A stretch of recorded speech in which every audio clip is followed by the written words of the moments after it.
Magandang buhay! Ngayong araw po ay magluluto tayo ng paborito naming ulam at I'm sure na paborito nyo rin. Ito ay ang pork igado na talaga namang kumpleto sa sangkap at napakasarap. Tara po, sabayan nyo po kung magluto at kung gusto nyo po nga panood ang recipe ito, aba naman i-watch mo yung full video. Tara, let's tayo na po't magluto! Meron po tayo ditong pork liempo or pwede kayong gumamit ng pork kasim.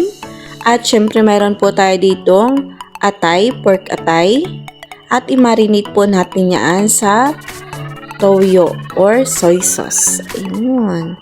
Tansya nyo lang po mga palangga, pero kung meron kayong sukatan, mas maganda. Nilagay din po ko dyan ng paminta. I-mix po natin yan ng maayos. Pwede kayong gumamit ng sandok or mas maganda kung kamayin nyo na lang basta't malinis ang inyong mga kamay. Ayan. At maglalagay tayo dyan ng Knorr liquid seasoning, isa sa mga pampalasang paborito ko. Yun. At i-mix din po natin yung mga palangga hanggang sa ma-absorb yung mga sangkap or ingredient na ating nilagay. Mayroon tayong sibuyas at bawang panggisa.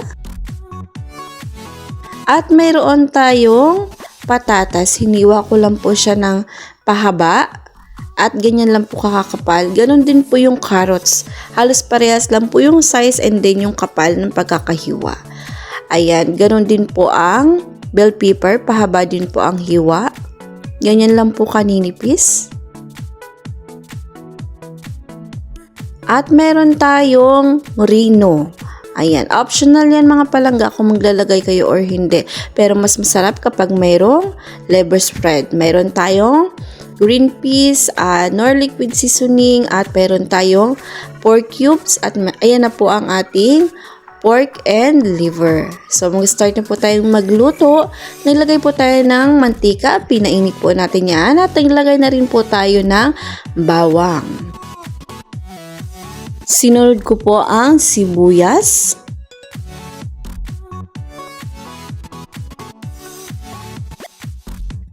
Maglalagay din tayo ng patis. Ayan, kumpleto na ang ating tatlong sangkap panggisa.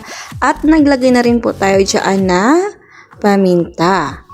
At this point po ay ilalagay na natin yung ating minarinate na pork liempo or pork kasim. Pwede po yan. At i-mix lang po ng maayos. Isang kutsa po natin yan ng maayos.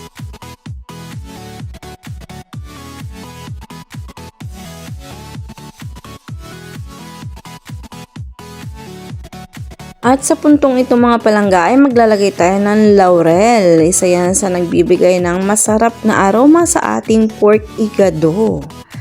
Ayan. At maglalagay tayo ng isang tasang tubig. At takpan at pakuluin. Ayan, agad-agad.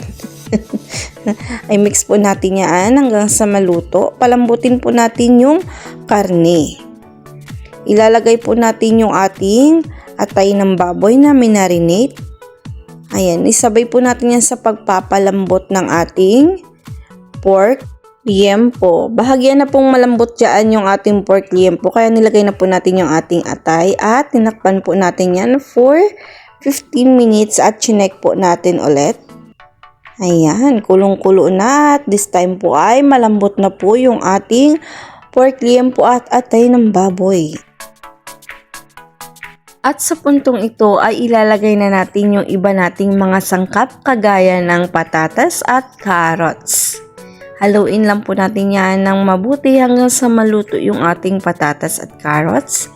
At maglalagay rin po tayo ng annatto powder or aswete.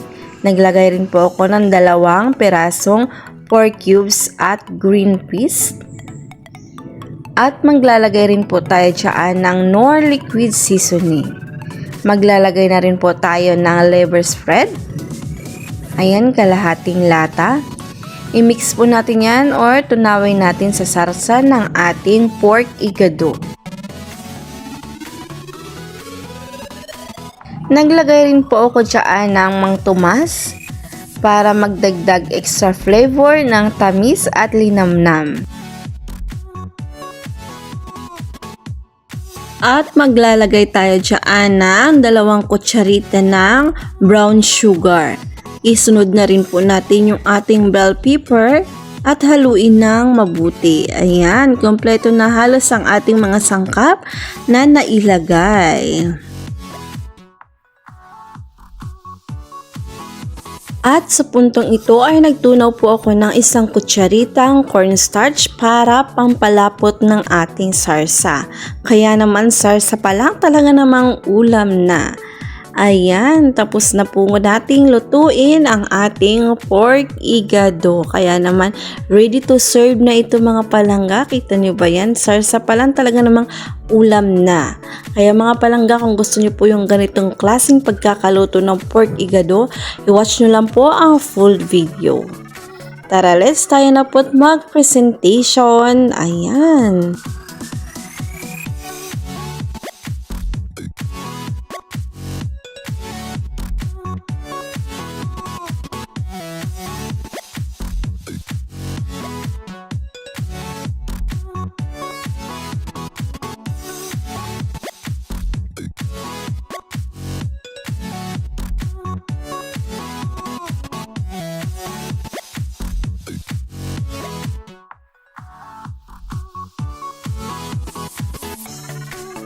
Natakam ko ba kayo? Kaya naman mga palangga, palambing naman po, pa-subscribe naman po ng aking YouTube channel.